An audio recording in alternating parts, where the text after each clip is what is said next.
So hello, what's up mga ka-J-Vlog? Welcome ulit sa panibagong video. And sa video na to, ayan, share ko sa inyo yung pros and cons ng Samsung Galaxy A26. So i-review natin siya ngayon.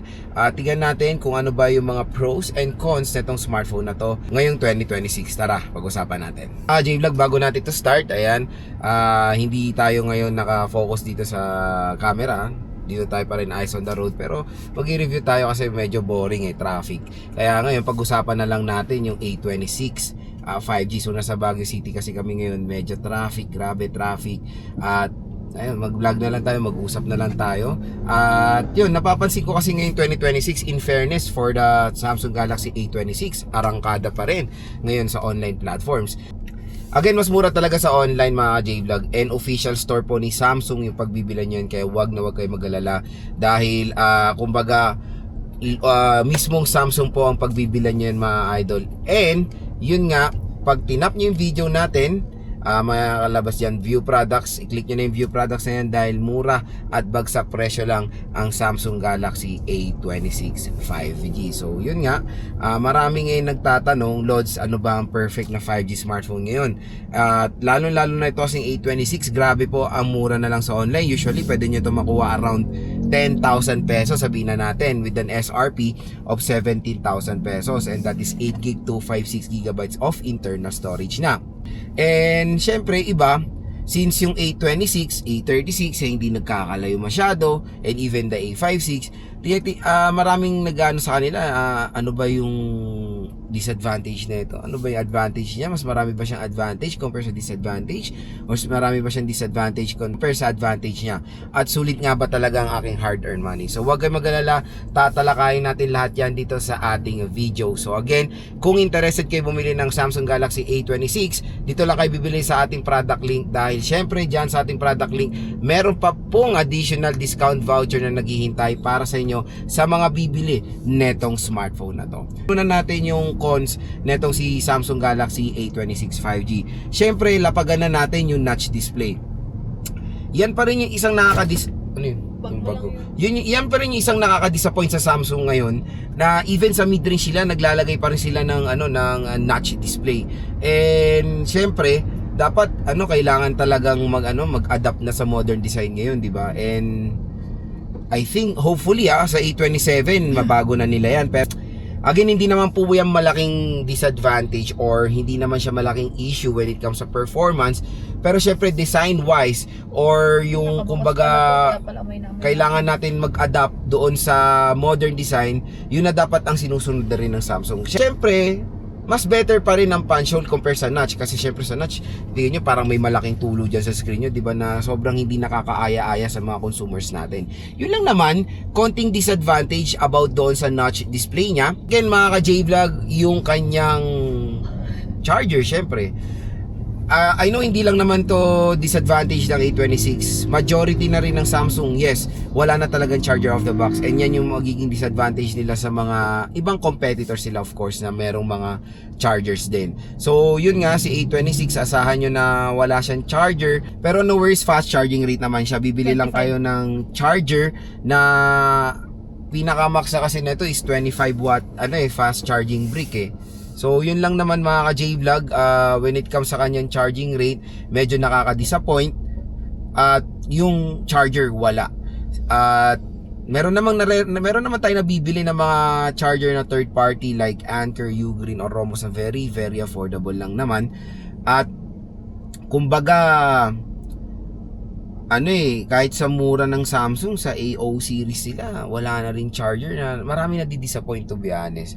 And kumbaga I know na when it comes sa charging rate niya rin for a mid-range, lalo na sa kanyang SRP na 17,000 pesos, hindi talaga bagay po yung 25 watt fast charging rate. Although kung itinerno sa kanyang battery na 5,000 mAh, siguro mga 1 hour 30 minutes to 2 hours mo full charge rin naman itong smartphone na to. Maliit din naman yung capacity na tineron sa kanya, kaya para ma-feel din ng mga ibang consumers natin na mabilis din naman siya mag-charge. So next mga ka-J-Vlog, sa speakers. Usually kasi 'di ba ang mga mid-range. Usually kasi mga mid-range ngayon, lalo na sa ganitong presyo na 17K is naka dual stereo speakers na yan mga idol. Pero dito sa A26, naka single speaker pa rin siya hanggang ngayon, na which is nakaka-disappoint din talaga. Pero malakas yung sound, or malakas yung speaker niya, yes. Pero syempre, pag single speaker pa rin ang isang smartphone, nakaka-affect pa rin yung bass quality niya. Kaya yun lang din ang isang disadvantage na tong smartphone na to, single speaker. Next mga ka-J-Vlog, nag-offer pa rin ang A26 ng 128GB of internal storage. I think ang SRP nun isa sa around 13 to 14,000 pesos ata for the 128GB, so which is very disadvantage talaga yan. Pero good news naman, ang ino-offer nila sa online na 10,000 pesos is 256GB of internal storage. Wala silang ino-offer na any 128GB. Yun naman ang maganda doon.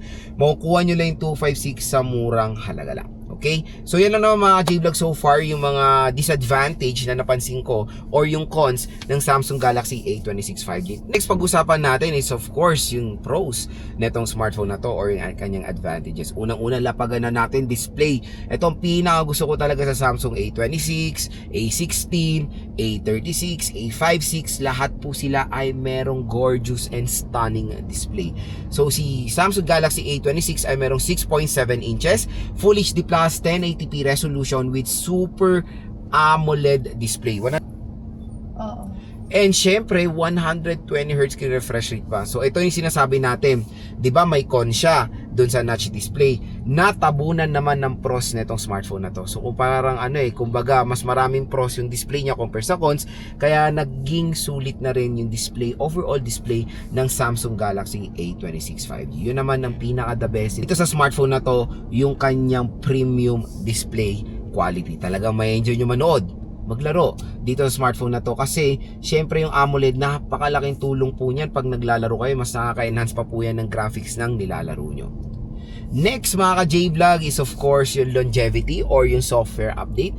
Asahan nyo na si Samsung Galaxy A26 ay meron pong pangmatagalan na software update. Usually ang promise time ni Samsung dito is 5 years or 6 years na software update dito sa mga smartphones sila. So kung nagsimula to ng Android 15, there's a possibility na Android 20 or 21 matatapos itong si Samsung Galaxy A26. So tansyahin na natin 2031 pamawawalan ng update to. Siba napakasulit ng magiging pagbili nyo dito, dahil sa halagang 10,000 pesos lang mga idol, di ba? Pang matagalan nyo ng mga gamit itong Samsung Galaxy A26 5G. And syempre, hindi lang naman sa longevity tayo nag-aano dyan. Kumbaga pagdating rin sa sa software, isa si One UI sa pinagkakatiwalaan kong software sa ngayon sa market today mga J-Vlog. Napaka-secured ng Samsung Knox. Very clean yung kanilang UI. At kumbaga when it comes sa security ng mga devices nyo, talagang maaasahan nyo ang Samsung One UI mga idol. So yun, ang isa sa pinaka-advantage ng Samsung is yung kanilang software update. Mga idol sa camera niya, so sa camera, yan din yung isa malaking advantage ng A26, dahil when it comes sa camera neto, it is triple rear camera system. Yan din yung isa sa hindi natin nakikita karamihan sa mga ibang smartphones, even sa mga presyo niya na 17,000 ganyan. Usually iba nakalagay dual camera, pero in reality isa lang talagang camera na gumagamit, at bihira lang yung merong ultra wide camera system. Pero dito sa Samsung Galaxy A26 5G, magandang balita mga idol, naka triple rear camera system to. Meron tong ultra wide, meron tong macro lens, at syempre kumpleto rekado siya. Kumbaga yung triple camera niya real talk gumagana po, 'di ba? Yun yung isang doon isang titingnan nyo dito sa Samsung Galaxy A26 5G, yung kanyang camera system is legit po na lahat yan ay gumagana at hindi kumbaga props lang. Yun yung maganda doon. Susunod is yung kanyang IP rating. Si Samsung Galaxy A26 5G is merong Ingress Protection 67 or IP67 water and dust resistant, na iilan lang din ng mga smartphones sa ganitong presyo, in even sa sale price niya, na merong na merong ganyang protection. Usually is IP66 pababa. Yun po yung mga hindi po pwede masubmerge sa water. Yung IP67 na meron sa A26, yan yung legit na pwede nating masubmerge sa water na within 30 minutes dahil sa kanyang ingress protection. Kaya titignan nyo parate, wag narinig nyo lang water resistant to, yun lang narinig nyo. Pero kumbaga hindi nyo tinignan kung anong ingress protection niya, 'di ba? So yun nga, kung IP67, yan yung mga pwede masubmerge sa water. 67 pataas yan. Pag 66, yan yung mga pwede sa raindrops and mga ano lang, mga talsik-talsik ng tubig. Ganyan yung mga protection na meron dito sa A26 5G. So yun lang naman mga ka-J-Vlog. So far yung mga napansin ko ding advantage dito sa Samsung Galaxy A26 5G.